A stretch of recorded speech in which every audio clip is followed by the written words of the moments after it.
right, which are moral, which aren't going to get them votes in their district, but are the right thing to do on issues that aren't getting a lot of coverage, but aren't necessarily sexy issues where they're going to get a profile and be able to raise money or raise their profile.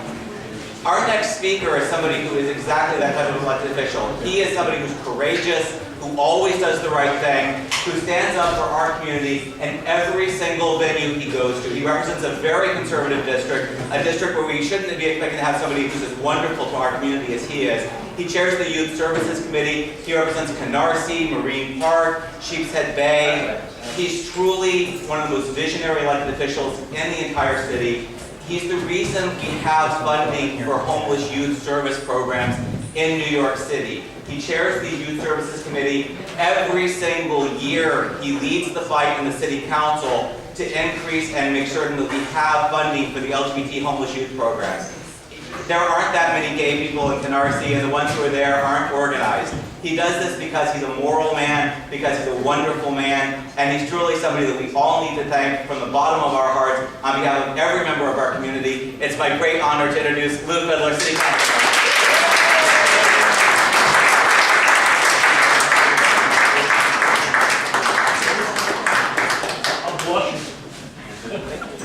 After an introduction like that, it can only go downhill. And I'll try not to disappoint you. I mean, actually, I had thought when I was looking at my schedule that I wasn't coming here until next month. And then I got a phone call the other day. My office clerk wanted to know if I wanted to speak first or second on Wednesday night. I said, no. I have difficulty saying no to Dirk, for most of you do. And so I said, well, what am I coming here to speak about? And he said, well, primarily runaway and homeless youth in the city of New York.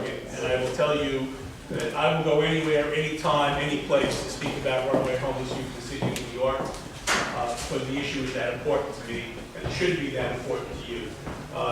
If you don't know, and it's a shocking, disgraceful statistic, but on any given night, as many as 3,800 children ages 14 to 24 are homeless in our city, most of whom are either sleeping on the street, couch surfing, or having spent the prior night in bed with a sex client.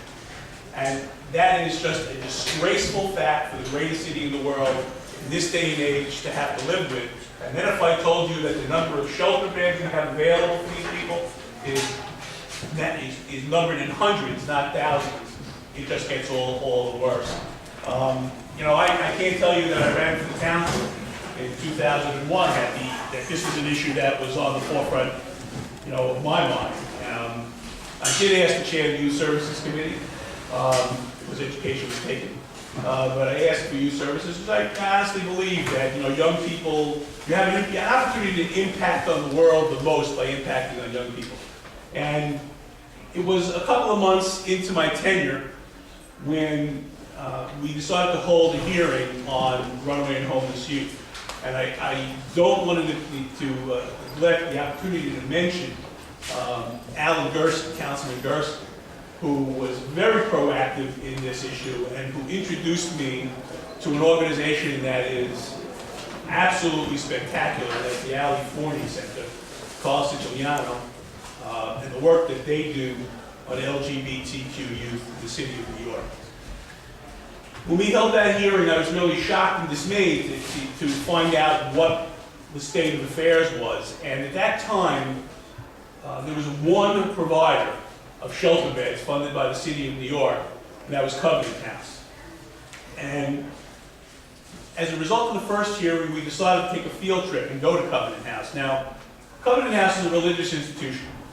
I'm not going to disparage their efforts, but clearly we had heard testimony that LGBTQ youth was hesitant to walk in to Covenant House.